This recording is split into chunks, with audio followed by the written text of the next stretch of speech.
Gloire à Jésus, gloire à Jésus, gloire à Jésus. Alors, ce soir, nous voulons encore écouter le conseil du Seigneur dans le livre d'Apocalypse, chapitre 5, versets 1 à 6. Apocalypse, chapitre 5, versets 1 à 6. Je lis la parole de Dieu. Puis je vis dans la main droite de celui qui était assis sur le trône un livre écrit en dedans et en dehors, scellé des 7 sceaux. Alléluia. Et je vis un ange puissant qui criait d'une voix forte, qui est digne d'ouvrir le livre et d'en rompre les sceaux. Et personne dans le ciel, ni sur la terre, ni sous la terre, ne put ouvrir le livre, ni le regarder. Et l'un des veillards me dit, ne pleure point. Voici, le lion de la tribu de Juda, le rejeton de David, a vaincu pour ouvrir le livre et ses 7 sceaux. Et je vis au milieu du trône et des 4 êtres vivants, et au milieu des veillards, un agneau qui était là comme immolé. Il avait 7 cornes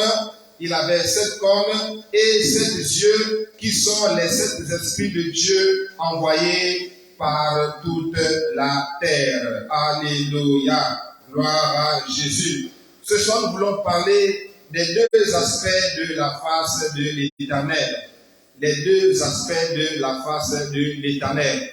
Parce que, bien aimés, beaucoup disent que le Seigneur est amour, Dieu est miséricorde, Dieu est miséricorde. Bien aimé, c'est vrai que Dieu est infiniment amour. Rien ne peut limiter l'amour de Dieu. Et ce n'est qu'un aspect qui s'est manifesté à la croix de Golgotha. Alléluia. C'est juste un aspect de l'amour de Dieu qui s'est manifesté à la croix de Golgotha. Alléluia.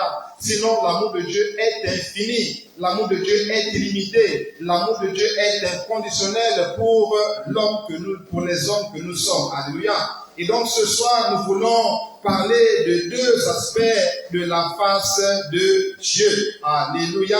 Parce que si nous ne connaissons pas les 2 aspects de la face de Dieu, nous risquons d'avoir une adoration qui n'est pas complète. Alléluia.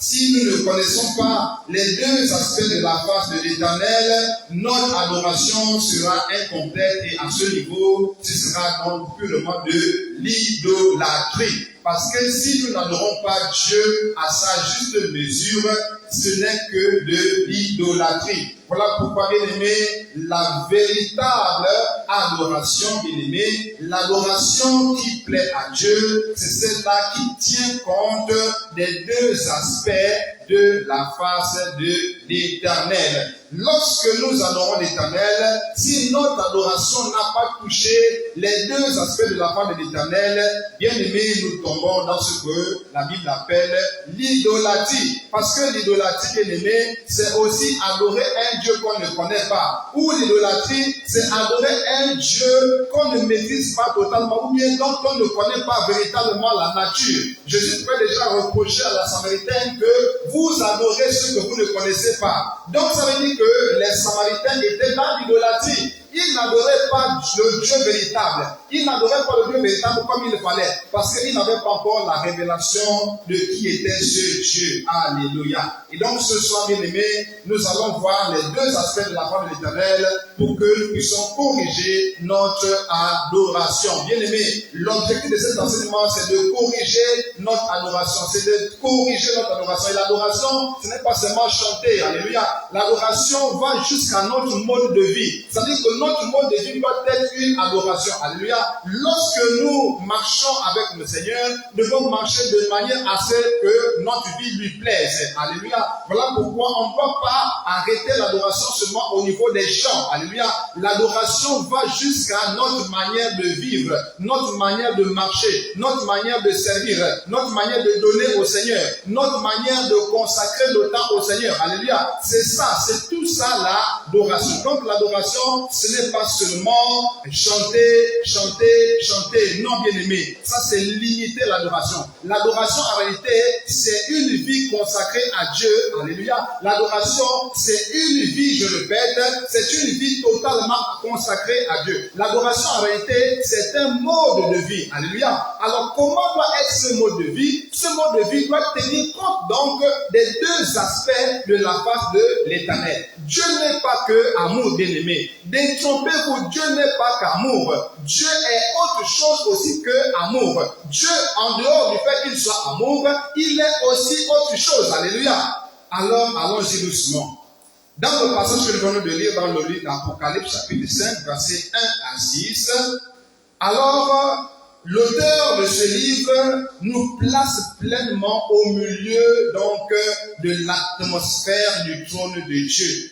Nous sommes au beau milieu d'une séquence terriblement spirituelle ou encore grandement spirituelle. Alléluia. Bien aimé, ici, on voit que nous sommes au trône même de Dieu. Nous sommes dans le lieu très saint. Alléluia. Nous sommes dans le lieu très saint, c'est-à-dire là où Dieu siège même, là où se trouve le trône même de Dieu. Alléluia. C'est là que le narrateur nous situe. Alléluia. La lecture de ce texte nous situe automatiquement dans la présence même de Dieu. Alléluia. La lecture de ce texte nous plonge directement ou nous fait directement entrer dans la présence même de Dieu, ou encore nous met carrément directement en relation avec le trône de Dieu. Donc ici dans ce texte, nous sommes même au trône de Dieu. Et qu'est-ce qui caractérise, bien aimé, l'atmosphère dans la présence de Dieu? On a remarqué cela que c'est l'adoration qui caractérise ce trône. Alléluia.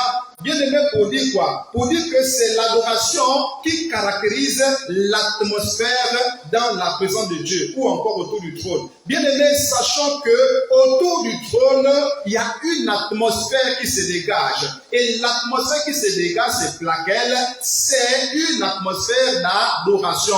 Autrement dit, autour du trône, il y a une atmosphère qui se dégage et il n'y en a pas une autre. La seule atmosphère qui se dégage dans la présence de Dieu ou autour du trône de Dieu, c'est l'atmosphère de l'adoration. Alléluia.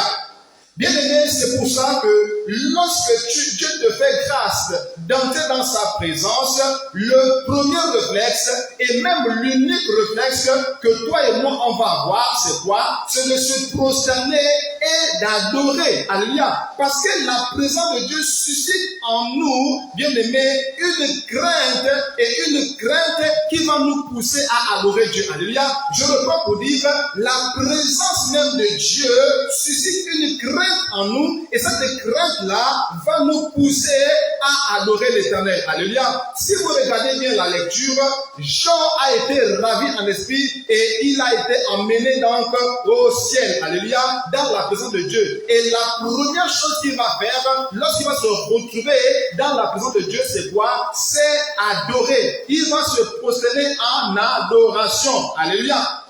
Si nous lisons le livre de Jean chapitre 1, verset 12 à 17, vous allez remarquer que, bien aimé, toutes les fois que l'on rentre dans la présence de Dieu, véritablement, lorsqu'on a atteint véritablement la présence de Dieu, ce qui va suivre, c'est quoi? C'est automatiquement l'adoration. Alléluia. C'est automatiquement l'adoration qui va venir. Alléluia. Lisons Apocalypse chapitre 1, verset 12 à 17. Il a écrit ceci. Alors, c'est Jean qui parle ici, puisque c'est lui qui a été ravi en esprit. Verset 12 est écrit, « Je me retournai pour connaître quelle était la voix qui me parlait.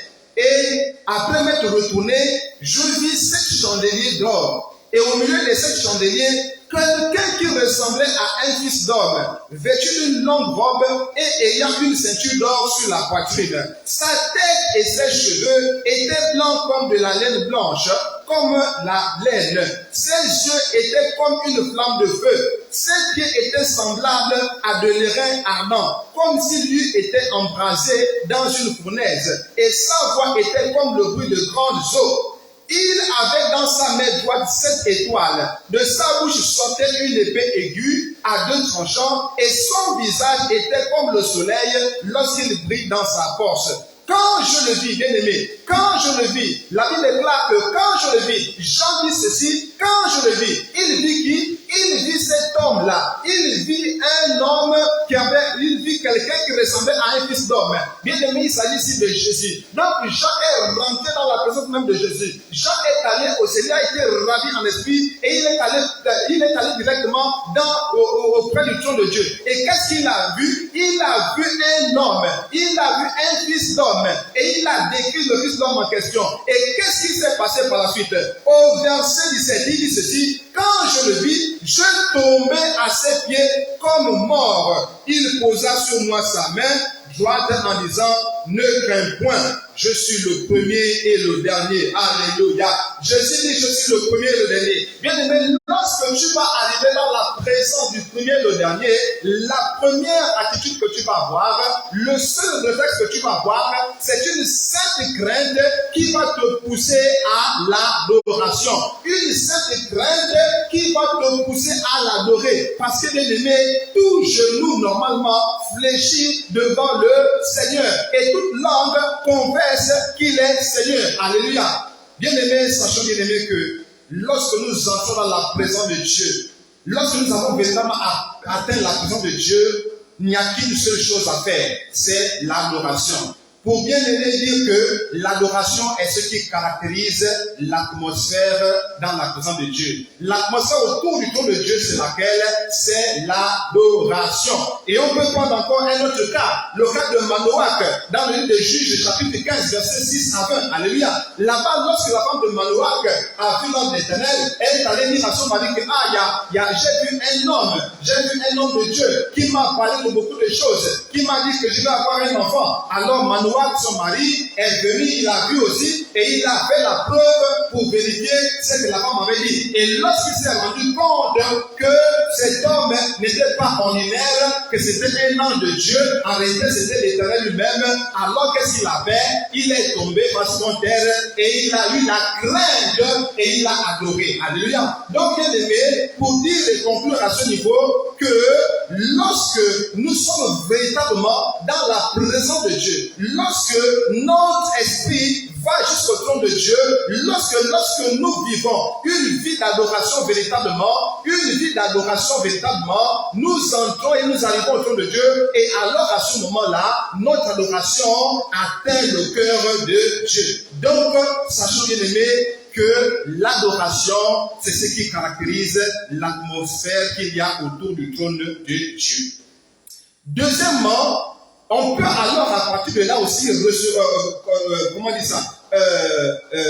que l'adoration ne revient qu'à Dieu seul. Puisque la seule atmosphère qui règne autour du trône de Dieu, c'est l'atmosphère d'adoration, donc on peut conclure que il n'y a que Dieu seul qui mérite l'adoration. Autrement dit, l'adoration ne revient qu'à Dieu seul. Alléluia. Si nous lisons par exemple le livre de Matthieu chapitre 4 par exemple, lorsque le diable a tenté Jésus dans le désert, qu'est-ce que Jésus va lui dire? Alléluia. Lors de la troisième tentation, le diable va lui proposer les richesses du monde, le monde entier. Et il va dire à Jésus: si je te prosternes devant moi. Alléluia. Mais qu'est-ce que Jésus va répondre? C'est la réponse de Jésus qui va nous intéresser. Alléluia.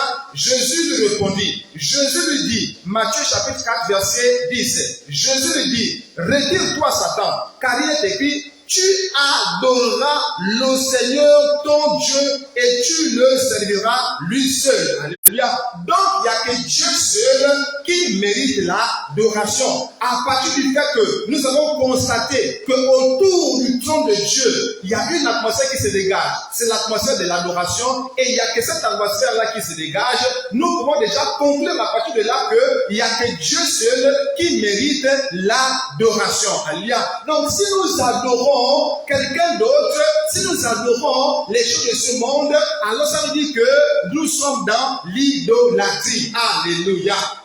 Gloire à Jésus.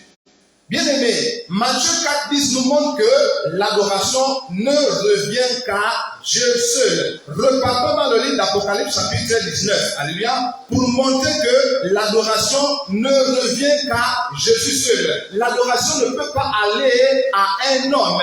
Donc ceux qui disent qu'on peut prier Marie, vous êtes dans l'idolâtrie. Vous, mes frères, mes sœurs, qui priez Marie, vous êtes dans l'idolâtrie. Et là, c'est là que les idolâtres n'entreront point dans le royaume de Dieu. Parce que l'adoration ne revient qu'à Dieu seul. L'adoration ne revient qu'à Dieu seul. Si vous adorez Marie, si vous adorez Bouddha, si vous adorez Mahomet, si vous adorez Krishna, si vous adorez un autre Dieu que Jésus, si vous adorez un autre Dieu que celui qui a fait le ciel et la terre, je vous dis, je vous rassure que vous êtes dans l'idolâtrie. Pourquoi?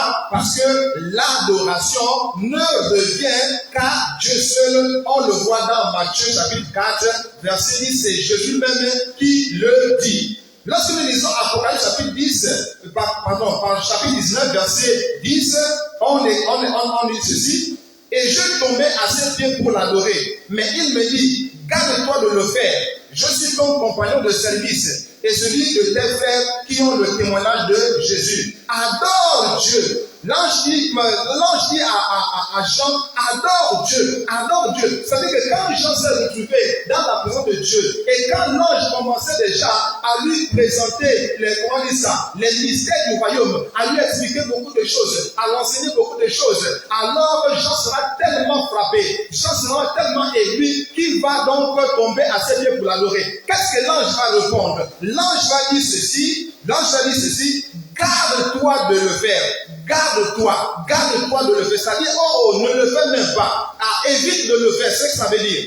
Garde-toi de le faire. Je suis ton compagnon de service et celui de tes frères qui ont le témoignage de Jésus. Adore Dieu. Donc ici, l'ange aussi témoigne que celui qui est digne d'être adoré, c'est Jésus-Christ seul. Alléluia. Voilà, bien aimé, établi une bonne fois pour toutes que l'adoration ne revient qu'à Jésus. L'adoration ne revient qu'à Jésus et à Jésus-Christ seul. Alléluia. Donc, ici, nous comprenons que l'adoration qui nous fait entrer dans le lieu très saint, l'adoration qui nous fait entrer dans la présence de Dieu, l'adoration qui nous amène près du trône de Dieu, c'est celle-là qui est faite en esprit et en vérité. Jean chapitre 4, verset 24. Jean chapitre 4, verset 24.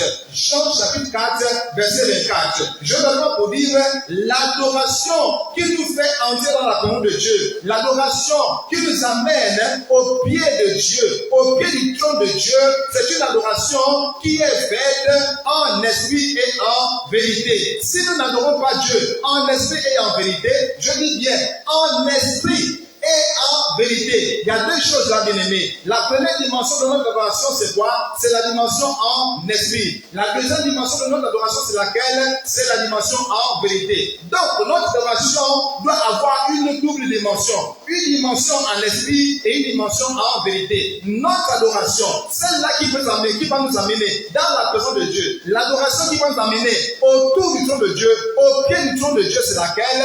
C'est celle-là qui est faite en esprit et en vérité. Si notre adoration n'a pas satisfait aux deux dimensions de ce que Dieu attend, c'est-à-dire en esprit et en vérité, cette adoration ne pourra jamais plaire au Seigneur. Pourquoi? Pourquoi est-ce que notre adoration doit atteindre la dimension de l'esprit et de la vérité? Pourquoi, bien aimé? Parce que tout simplement, c'est cette adoration qui révèle en réalité les deux aspects de la face de l'Éternel. Alors, à ce moment-là, je vais aller doucement. Bien aimé, je reprends pour dire ceci. Notre adoration doit être une adoration en esprit et en vérité. Jean chapitre 4, verset 24. Pourquoi notre adoration doit atteindre la dimension esprit et vérité? Tout simplement parce que c'est cette adoration qui révèle les deux aspects de la face de l'Éternel. Bien aimé, l'Éternel a deux faces. L'Éternel a je veux dire, la face de l'Éternel a deux aspects. Pour bien parler, je reprends. Je dis, la face de l'Éternel a deux aspects. Alléluia. La face de l'Éternel a deux aspects. Et ce qui révèle sur ces aspects-là, c'est quoi? C'est en esprit et en vérité. Jean chapitre 4, verset 24. Si l'on bien aimé, Jésus lui-même ne veut pas dire Dieu cherche des adorateurs qui l'adorent en esprit et en vérité. Donc, Jésus voulait déjà nous enseigner par là que notre relation doit avoir ces deux dimensions, l'esprit et la vérité. Alléluia. Pourquoi? Parce que Dieu, justement, a deux aspects. La face de Dieu a deux aspects. Alléluia. Allons-y doucement, doucement. Toute adoration, je reprends, toute adoration qui ne nous révèle pas ces deux aspects est une idolâtrie. Et donc, ces deux aspects, c'est lesquels? Les deux aspects sont la face du lion et la face de l'agneau. C'est ce que Jean chapitre 5 nous montre ici. Dans la présence de Dieu, Dieu se révèle avec ces deux faces. Lorsque nous sommes dans la face de Dieu, je veux dire dans la présence de Dieu, lorsque nous sommes maintenant dans le trône, auprès du trône de Dieu, Dieu se révèle avec ces deux faces. La première face qu'il va nous présenter, c'est laquelle? C'est la face du lion. Et la deuxième face, c'est laquelle? La face de l'agneau. C'est écrit, Jean chapitre 5, verset 6. Lisons. Et je vis au milieu du trône et des quatre êtres vivants, et au milieu des vieillards, un agneau qui était là comme immolé. Voilà la première face de l'Éternel. Et quand nous lisons encore un peu plus haut, bien-aimé, on va dire ceci, verset 1. Puis je vis la main droite de celui qui était assis sur le trône, un livre écrit en dedans et en dehors, scellé de 7 sceaux. Je vis un ange puissant crier d'une voix forte, qui est digne d'ouvrir le livre de vie. Donc, qui est digne d'ouvrir le livre et d'en rompre les sceaux. Et personne dans le ciel, ni sur la terre, ni sous la terre, ne put ouvrir le livre, ni le regarder. Et je pleurais beaucoup de ce que personne ne fut trouvé digne d'ouvrir le livre, ni de le regarder. Et l'un des vieillards me dit, ne pleure point. Alléluia. Ne pleure point. Ne pleure point. Voici le lion de la tribu de Juda. Donc ici, Dieu a deux faces. La première face, c'est la face de lion, comme on vient de le voir, et la deuxième face, c'est la face de l'agneau. Voici les deux faces de l'Éternel, ou encore les deux aspects de la face de l'Éternel. Voici les deux aspects de la face de l'Éternel. Alléluia. L'Éternel a deux aspects. Alléluia. L'Éternel n'a pas qu'un seul aspect. Alléluia. L'aspect de la face de Dieu est double. Il y a d'abord la face du lion et la face de l'agneau. Dieu se présente en lion, mais aussi en même temps en agneau, comme on le voit dans Apocalypse chapitre 5, verset 6. Alléluia. Maintenant, examinons. Comprenons maintenant. Ça veut dire quoi? La face de lion révèle quoi? La face de l'agneau révèle quoi? C'est ça maintenant que nous allons comprendre ce soir. Alors, lorsque nous voyons la face du lion au verset 5, bien aimé, on voit que cette face en réalité renvoie à la royauté de Jésus. Alléluia. Le lion de la tribu de Juda. Or, nous savons très bien que Juda, Juda c'est l'une des 12 tribus, alléluia, du peuple d'Israël. Et le lion étant le roi des animaux, alors, à ce moment, nous comprenons que Judas, je vais dire Jésus maintenant, qui est un représentant de la tribu de Judas, est donc le roi. Donc ici, la tribu de Judas est la tribu qui est au-dessus des autres tribus. Pourquoi? Parce que la tribu de Judas a un emblème puissant.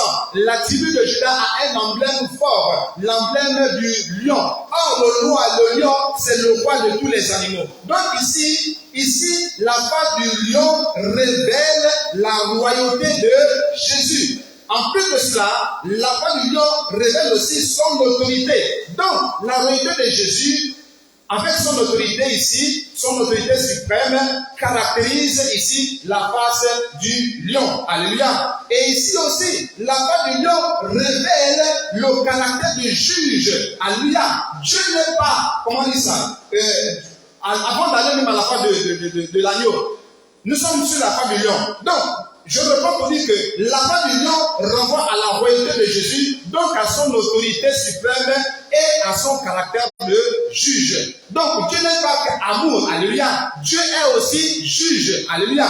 Revenons donc sur la croix du lion. Si nous lisons le livre d'Apocalypse chapitre 6, comme on vient de le voir, 19 verset 6, c'est comme on l'a vu tout à l'heure, on va le voir, bien aimé. On va voir ici l'autorité de Jésus. Alléluia. L'autorité de Jésus. Parce que lorsque Jésus est mort, il est resté le troisième jour. Il a déclaré qu'il est monté au ciel et il est assis à la droite. Ça veut dire qu'il a repris toute son autorité. Alléluia. Donc, pour le voir, il faut lire Apocalypse chapitre 19, verset 6. Donc, la part du lion, je le répète, renvoie à la royauté de Jésus, à son autorité suprême et à son caractère de juge. Dieu est un juste juge. Alléluia. Donc, la face de l'Éternel, la part de Dieu, le premier aspect de la part de Dieu, c'est l'aspect de juge, l'aspect de roi, l'aspect de l'autorité. Alléluia. Dieu a aussi l'aspect de juge. Alléluia. Dieu se présentera sous l'aspect de juge bientôt. Alléluia. Pour juger l'humanité. Alléluia. Donc, bien aimé, si nous lisons la parabole du serviteur impitoyable, on sait très bien que les différentes paraboles ici, ce sont des récits qui révèlent les réalités du royaume de Dieu. Alléluia. Et le roi qui va faire justice ici dans la parabole au livre de Matthieu chapitre 18, verset 21 à 35, en fait, c'est la prophétie de Christ, ou encore parle de Jésus. Alléluia. Matthieu chapitre 18, verset 21 à 35, nous parle de la parabole du serviteur impitoyable. Là-dedans, il y a un serviteur qui va devoir l'autre, et les deux vont devoir, et l'autre va devoir le roi. Alors maintenant que le roi va le gracier, lui au lieu de gracier l'autre, il va plutôt donc chercher à l'opprimer. Et les autres vont se plaindre auprès du roi, et le roi va faire justice et va condamner ce serviteur qui est impitoyable, alors qu'on l'a fait grâce. Donc, bien aimé, vous allez lire ça à la maison chez vous pour comprendre le caractère de juge donc de l'Éternel, l'aspect de juge de l'Éternel. Alléluia. Donc, bien aimé, cette face de juge n'est pas encore pleinement manifestée à l'humanité. Mais, bien aimé, dans la Bible est écrit, prépare-toi à la rencontre de ton Dieu. Pourquoi nous est-il averti de nous préparer à la rencontre de notre Dieu? Parce que, bien aimé, jusqu'à présent, Dieu n'a pas encore pris son aspect de juge. Et maintenant, la parole de Dieu nous dit de nous préparer. Parce que bientôt, Jésus va maintenant présenter son autre face. Alléluia. Jésus va bientôt présenter son autre face, c'est-à-dire la face de juge. Bien-aimé. Jusqu'ici, bien-aimé, Jésus ne s'est pas encore présenté en tant que juge. Jusqu'ici, bien-aimé, Jésus nous a présenté seulement une autre facette de sa face, ou bien un autre aspect de sa face. Jamais encore la face de juge. Jésus ne nous a pas encore présenté son aspect, ou bien l'aspect de sa face de juge. Pas encore. C'est bientôt l'enlèvement. Et c'est après l'enlèvement que Jésus va maintenant se manifester en tant que juge. Alléluia. C'est ce qu'il faut faire. C'est donc à la fin des temps, notamment quand nous lisons le livre de Apocalypse chapitre 20, c'est donc à la fin des temps, lors du jugement dernier, bien-aimé, que nous allons voir la face ou encore cet aspect de juge que la voix de l'Éternel a. Donc, bien-aimés, détrompons-nous, bien-aimés. Ne nous bandons pas dire que Dieu nous aime, Dieu est amour, Dieu est amour. Bien-aimés, à partir d'aujourd'hui, comprenons que Dieu aussi est un juge. Même s'il n'a pas encore manifesté cette face-là, cela ne veut pas dire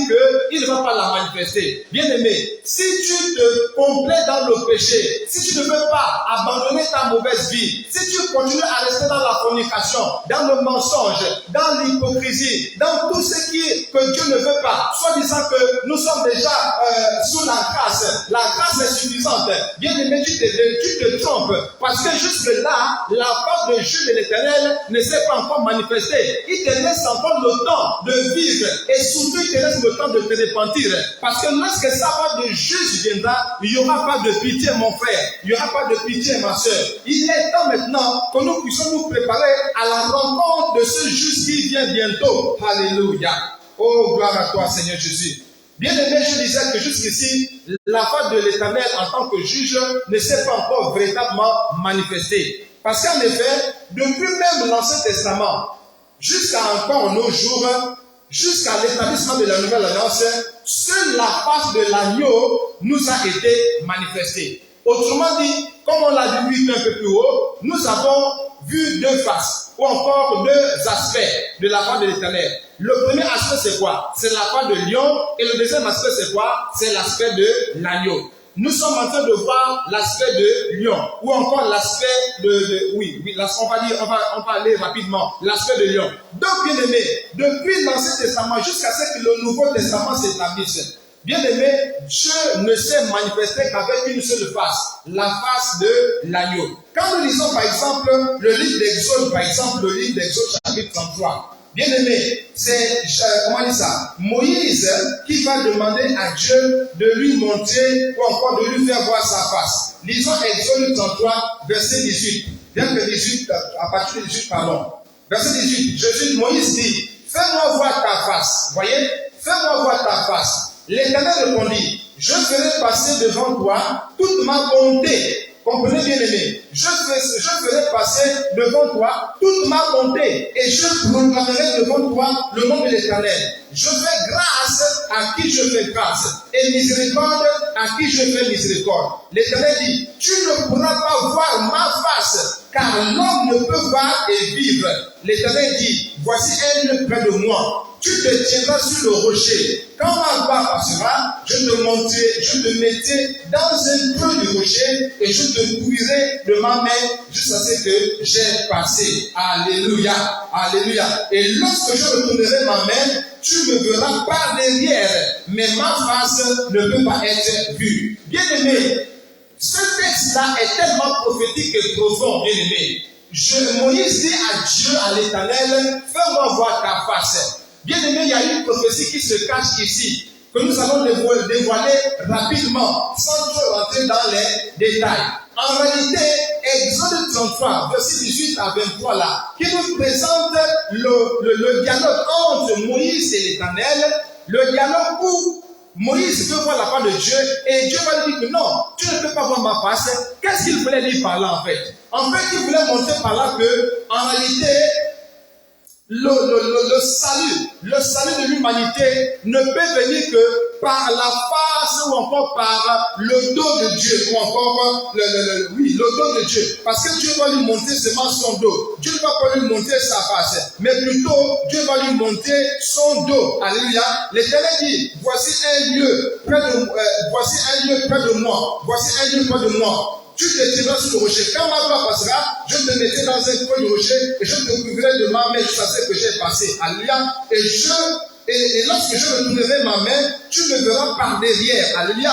Bien aimé, la face que Dieu a montée ici, c'est la face du derrière. Autrement dit, la face du derrière représente quoi? La face du derrière, en réalité, représente la face de l'agneau. Pourquoi? Parce que Moïse n'a eu la vie sauve que parce que Dieu lui a monté le dos. Et en plus, Dieu l'a placé entre le rocher. Pour dire quoi encore? Pour dire que le salut bien aimé, le salut ne se trouve qu'au creux de la pierre. Le salut ne se trouve qu'au creux du rocher. Or, nous savons que Jésus est le rocher des âges. Jésus est la pierre angulaire. Alléluia. C'est la pierre dont les bâtisseurs ont rejeté. Alléluia. Mais qui est devenue la principale. Pour dire quoi? Que le salut ne se trouve qu'en Jésus. À quel moment? Mais au moment où Dieu a donné sa vie volontairement. Alléluia. Dieu n'a pas fait face aux hommes. Alléluia. S'il avait fait face aux hommes,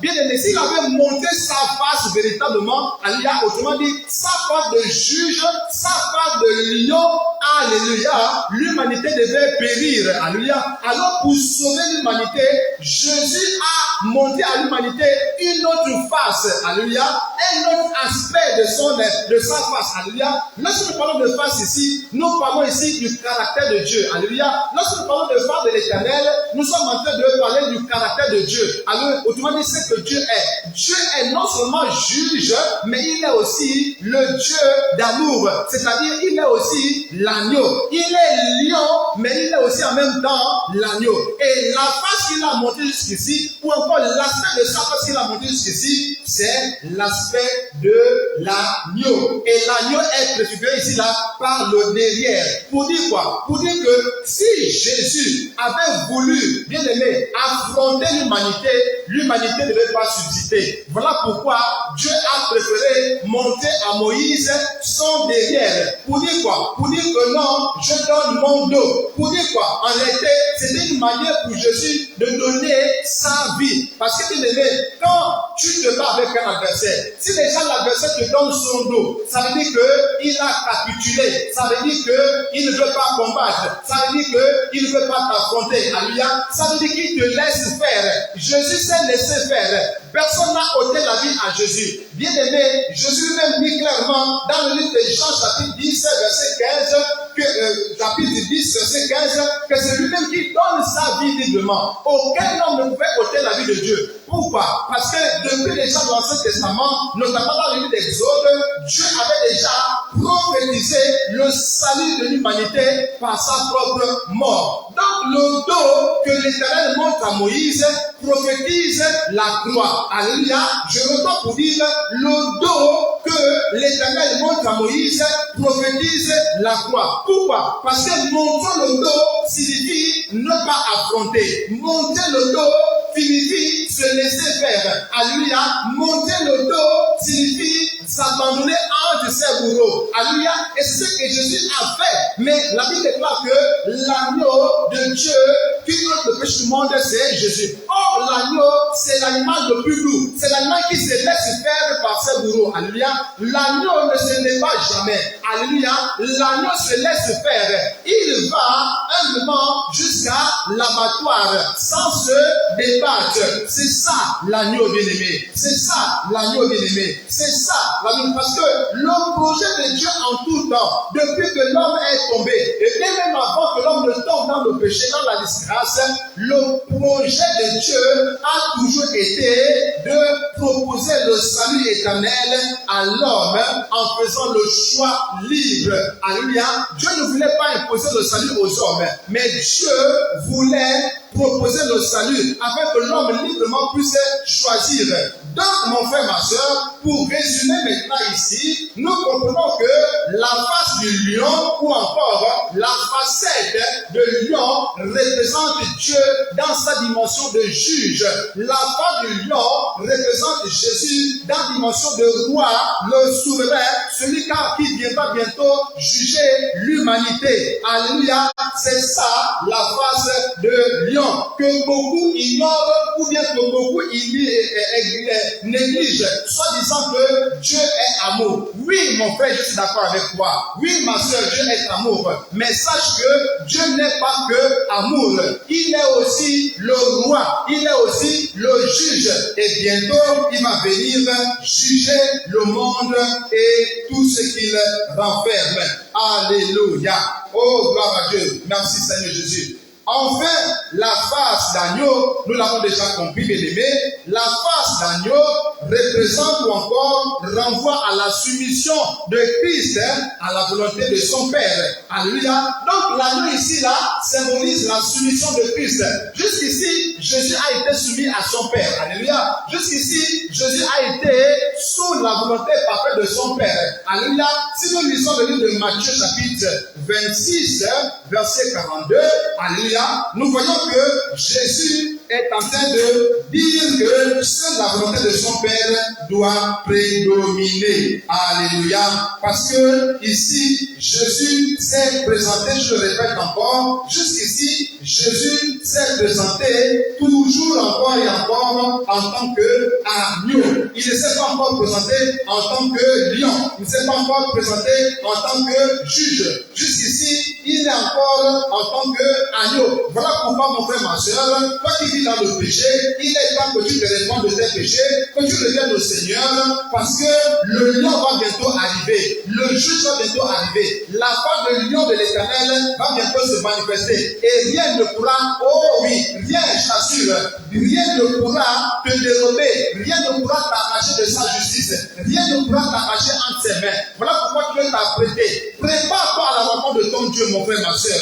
Réponds-toi de tes péchés. Il est temps, je reviens bientôt. C'est l'occasion maintenant pour toi d'abandonner la mauvaise vie que tu mènes. C'est l'occasion maintenant pour toi d'abandonner les mauvaises choses dans lesquelles tu vis maintenant et de te donner totalement au Seigneur. De donner ton esprit, ton âme, ton corps totalement à Dieu. De te laisser guider par le Seigneur. Il est temps maintenant parce que bientôt l'Éternel va se présenter avec sa face de lion pour juger. Jusque-là encore, c'est la part de l'agneau. Voilà pourquoi le pardon est encore disponible. Voilà pourquoi le pardon est encore disponible. Pourquoi? Parce que jusqu'ici encore, ce n'est que la part de l'agneau qui prédomine encore. C'est encore la part de l'agneau qui nous est présentée. Mais bientôt, la part de l'agneau va s'effacer pour laisser place maintenant à la face de lion, c'est-à-dire au juge, au jugement. Autrement dit, bientôt le jugement va arriver. Mais pour le moment, le pardon est encore disponible. La grâce est encore disponible. Autrement dit, l'agneau est encore disponible. Le sang de l'agneau est encore disponible pour effacer tes péchés. Le sang de l'agneau est encore disponible pour effacer tes iniquités. Le sang de l'agneau est encore disponible, mon frère, ma soeur. Il est temps maintenant que tu abandonnes ton ancienne vie et te donner totalement au Seigneur. Alors, bien-aimés, regardons ceci. Lorsque nous voyons le livre de Matthieu, chapitre 26, verset 42, il a écrit ceci. Il se leva une seconde fois et pria ainsi. Mon Père, s'il n'est pas possible que cette coupe s'éloigne sans que je la boive, que ta volonté soit faite. Ici, Jésus est en train de prier parce qu'il savait qu'il devait déjà aller à la croix mourir pour le péché des hommes, pour le péché de l'humanité tout entière. Et quand il a vu ça, quand il a vu que vraiment ça devait être compliqué, vraiment il a essayé vraiment, parce que là, il était dans sa chair, la chair humaine. Vous savez, lorsque nous voyons un danger arriver, lorsque nous voyons quelque chose de difficile arriver, nous avons tendance à reculer. Donc ici, c'est normal que Jésus puisse envisager cela. Mais au finish, il a dit que ta volonté soit faite. Donc ici, pour montrer quoi? Pour montrer que la face de l'agneau amène Jésus à se soumettre de bout en bout à la volonté du Père. Donc l'agneau symbolise la soumission de Christ, mon frère, ma soeur. Aujourd'hui, Christ est encore soumis à la volonté du Père, mon frère, ma soeur. Mais lorsque Christ va maintenant prendre la face de lion, ce serait fini pour toi, mon frère. Ce serait fini pour toi, ma soeur. Il n'y aura plus personne pour te délivrer. Alléluia. Celui qui peut encore te délivrer aujourd'hui, c'est l'agneau. C'est l'agneau qui peut encore te délivrer aujourd'hui. C'est l'agneau qui peut encore effacer tes péchés. Mais lorsque l'agneau va laisser place au lion, lorsque l'agneau va laisser place au lion, mon frère, ma soeur, rien ni personne ne pourra plus te délivrer. Voilà pourquoi il est encore temps, mon frère, ma soeur, de se repentir et de donner sa vie réellement au Seigneur. Il est temps, bien aimé, de se dépouiller des mondanités pour s'attacher au Seigneur. Il est temps de se dépouiller des ornements mondains, mon frère, ma soeur, et de marcher de manière naturelle, de marcher de manière digne devant le Seigneur. Il est temps de dépouiller ton cœur des convoitises, du mensonge, de l'hypocrisie, bref, de la sorcellerie, du vampirisme. Il est temps, bien aimé, que tu te dépouilles de tout ça, que ton vieil homme soit dépouillé maintenant, que tu te revêtes d'un homme nouveau, c'est-à-dire de Christ.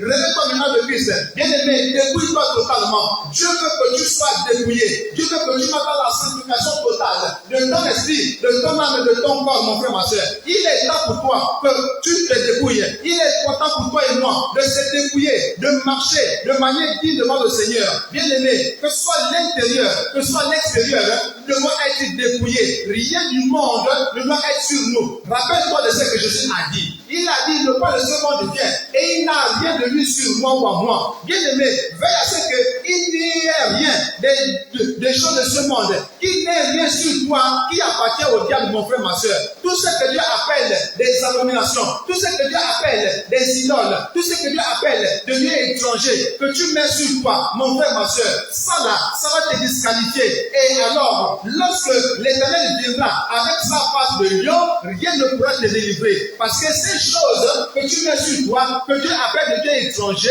bien aimés, vont te disqualifier. Alléluia. Donc il est temps, bien aimé, Parce que l'agneau est encore disponible. La part de l'agneau est encore en vigueur. Alléluia. La part de l'agneau renvoie au rang de serviteur que Christ a pris pour nous sauver. Alléluia. Oui, bien aimé, Jésus a pris le... comment dire ça? Il s'est rabaissé au rang de serviteur. Alléluia. Et c'est la part de l'agneau justement qui le démontre. On peut le lire dans le livre de Philippiens. Alléluia. Philippiens chapitre 2. Alléluia. Lisons Philippiens chapitre 2. Verset 7 à 8. Il a écrit ceci. Philippiens chapitre 2, verset 7 à 8, il a écrit ceci. Mais on peut lire à partir du verset 5. Ayez en vous les sentiments qui étaient en Christ, lequel, existant en forme de Dieu, n'a point regardé comme une proie arrachée à d'être égal avec Dieu. Il s'est dépouillé lui-même. S'est dépouillé lui-même en prenant une forme de serviteur, en devenant semblable aux hommes et ayant paru comme un simple homme. Bien-aimé, la mort de l'agneau a amené Jésus à se dépouiller de sa divinité ou encore à laisser de côté sa divinité et à se présenter en tant qu'homme. Donc il a pris la forme de serviteur. Alléluia. Donc la part de l'agneau renvoie au rang de serviteur que Christ a pris pour nous sauver. C'est parce que Jésus s'est rabaissé et a pris la forme de serviteur qu'aujourd'hui nous avons la vie éternelle. C'est grâce à son humilité, bien-aimé. C'est grâce à son humilité. C'est grâce à son humilité qu'aujourd'hui nous avons la vie sauve. Parce que Jésus a décidé de se rabaisser. Il a décidé de se dépouiller. Alléluia. Il s'est dépouillé lui-même en prenant une forme de serviteur. Il a laissé sa gloire pour prendre la forme de serviteur. C'est à cause de cela, bien-aimé. C'est grâce à cela que nous avons la vie sauve aujourd'hui. Donc la face de l'agneau représente l'humilité de Jésus au point qu'il a pris la forme de serviteur. Et c'est encore disponible aujourd'hui. La part de l'Éternel, la part de serviteur est encore disponible aujourd'hui. Dieu en tant que serviteur est encore là. Il est serviteur parce qu'il peut encore te sauver aujourd'hui, bien-aimé. Mais quand il sera maintenant roi, mon frère, rien ne pourra plus te sauver. Celui qui peut te sauver, c'est le serviteur, c'est l'agneau. Alléluia. Mais quand il sera maintenant roi, quand il deviendra maintenant le lion, bien-aimé, rien ne pourra plus te sauver. Même dans la forêt, bien-aimé, quand le lion attaque dans la forêt, rien. Quand il a attrapé sa proie, rien ne peut plus le sauver. Alléluia. Donc, bien-aimé, quand l'Éternel viendra, si tu te trouves encore avec les faux dieux, avec les idoles, avec les ornements étrangers, avec les dieux étrangers, avec tout ce que Dieu condamne, bien-aimé, tu seras comme une proie entre les griffes du lion et personne ne pourra plus te détacher ou te sauver. Parce que celui qui peut te sauver, c'est l'agneau. Mais à ce moment-là, l'agneau ne sera plus là. Pourquoi? Parce que cette face-là aura déjà disparu pour l'humanité, pour faire place maintenant à la face de lion. Alléluia. Bien-aimé, la face de lion renvoie en somme à l'œuvre salvatrice de Jésus. Alléluia.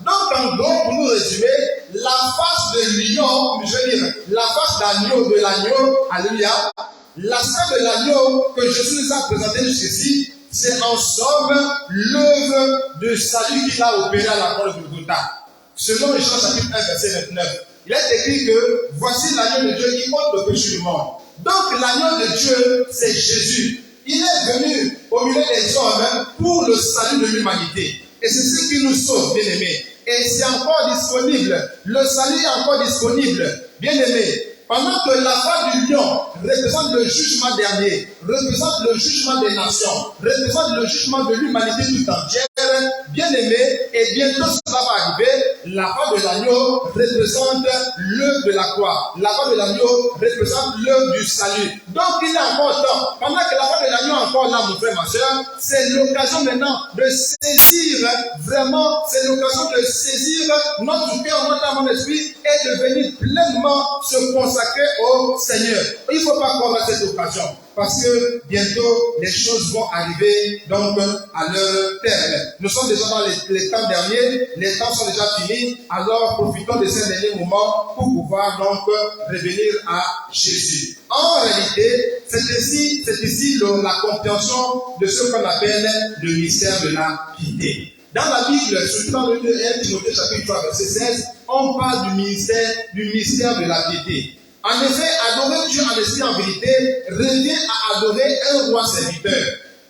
Pour être plus clair, lorsque Jean chapitre 4, verset 24 nous dit Dieu cherche des adorateurs qui l'adorent en esprit en vérité, en réalité, c'est ça le mystère de la piété. Le mystère de la piété, c'est lorsque nous adorons Dieu en esprit et en vérité. C'est-à-dire, lorsque nous adorons un roi serviteur, un roi qui a pris la forme d'un serviteur.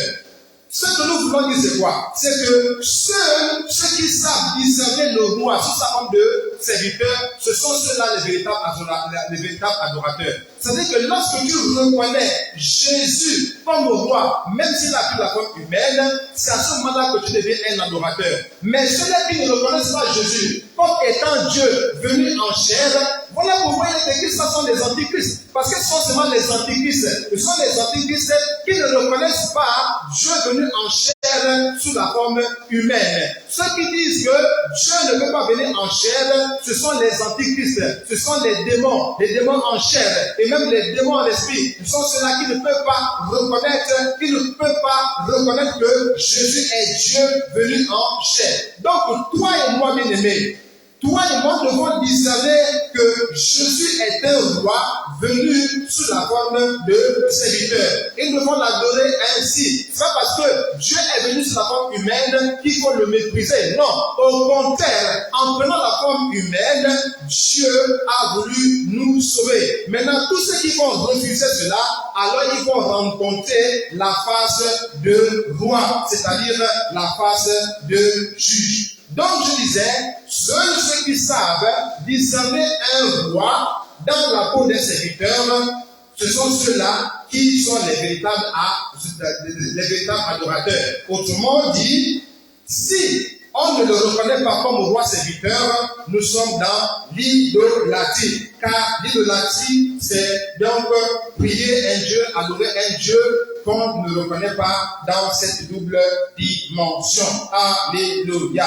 Bien-aimé, si Dieu a pris la face de serviteur, c'est parce qu'il voulait nous sauver. Mais bientôt, il va reprendre sa place de roi, c'est-à-dire sa place de juge, pour juger toutes choses. Il est temps, bien-aimé, que nous puissions prendre conscience de cela. Jésus est Dieu.